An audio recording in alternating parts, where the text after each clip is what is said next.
হাই friend, মই আজি video' এটাই কাৰণ বনালোঁ, মানে মনটো কিবা অশান্তি লাগি আছে। ৰাতি টোপনি মাৰিব পৰা নাই।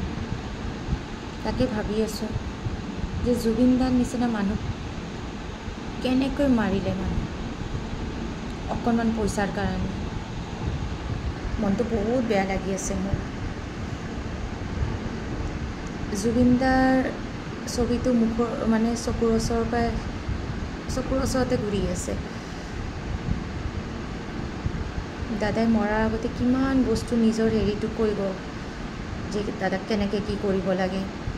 দাদাই যদি সেইকেইটা মানুহৰ ওপৰত বিশ্বাস নকৰিলে হয়, ঠিক আজি জুবিন দাদা আমাৰ লগত হ'ল হয়। দাদাই জানে যে দাদাৰ চিজাৰ আছে, দাদাৰ কাৰণে পানী আৰু জুইটো কিমান ডেঞ্জাৰ হয় সেইটো ডক্টৰে দাদাক ডিছচাৰ্জ দিয়াৰ আগতে কৈছিলে। আৰু সিদ্ধাৰ্থ এইবিলাক মানুহ অকণমান পইচাৰ কাৰণে কোনোবা এটা মানুহৰ প্ৰাণ লৈ ল'লে, ভাবিব নোৱাৰোঁ। দাদাৰ কি অকণমানো ডাউট হোৱা নাছিলে আগতে যে দাদাৰ মেনেজাৰ আৰু দাদাৰ লগত থকা মানুহবিলাকে দাদাৰ লগত এনেকুৱা কৰি আছে? দাদাই কি গম নাপায়? মোৰ এনেকুৱা লাগে যে দাদাই জানো গম পাইছে।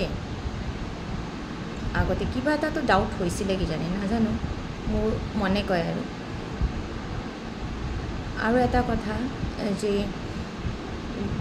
বৌৰ ওপৰত যে মানুহ এতিয়া ট্ৰল কৰি আছে বৌক, কিহৰ কাৰণে?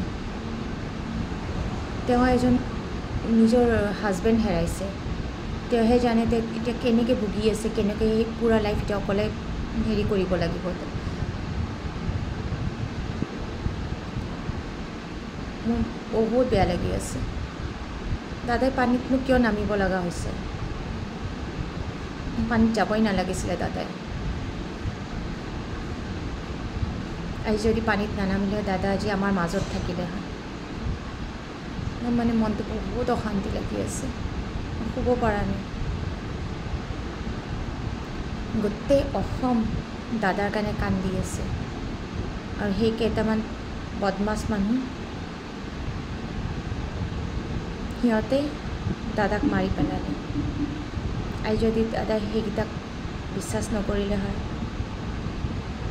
আজি দাদা আমাৰ মাজত থাকিলে। দাদাই কেনেকৈ পূৰা একাউণ্ট মেনেজাৰৰ ওপৰত এৰি দিছে, দাদাই গমেই নাপায়। দাদাই নিজৰ ঘৰ বনাবৰ কাৰণে পইচা নাই, আৰু সিহঁতে হোটেল কৰিছে, কিমান পইচা কামাই লৈছে দাদাৰ নামত।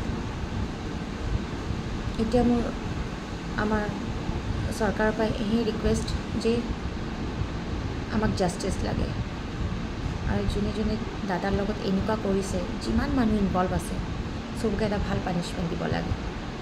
পূৰা ইনকুৱাৰী হওক।